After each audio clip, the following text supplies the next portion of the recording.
নেইমারের চোখে পানি, তাকে সান্ত্বনা দিতে ছুটে এসেছেন ভিনিসিয়াস জুনিয়র। কিন্তু 5 বারের বিশ্ব চ্যাম্পিয়ন ব্রাজিলকে সান্ত্বনা দেওয়ার মতো ভাষা নেই যেন কারো। বিশ্বকাপের শেষ ষোলোতেই থেমে গেল সেলেসাওদের স্বপ্ন।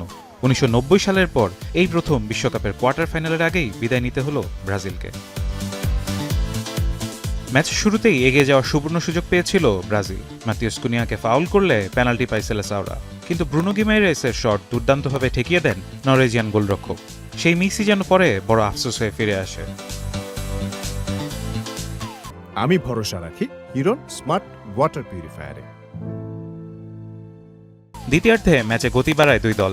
এন্দ্রিক সহজ একটি সুযোগ নষ্ট করেন। এরপর 68 মিনিটে মাঠে নামানো হয় নেইমারকে, কিন্তু ব্রাজিলের ভাগ্য বদলানোর আগেই নরওয়ের হয়ে ঝড় তোলেন আর্লিং হ্যালান্ড।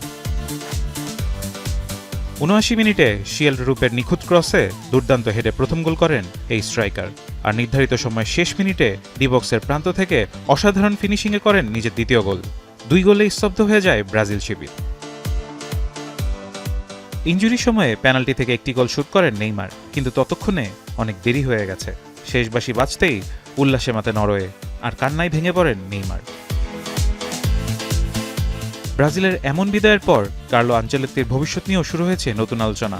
আর রূপকথার মতো এক জয় নিয়ে কোয়ার্টার ফাইনালে উঠে গেল নরওয়ে। ফারহান ইহসান, এখন।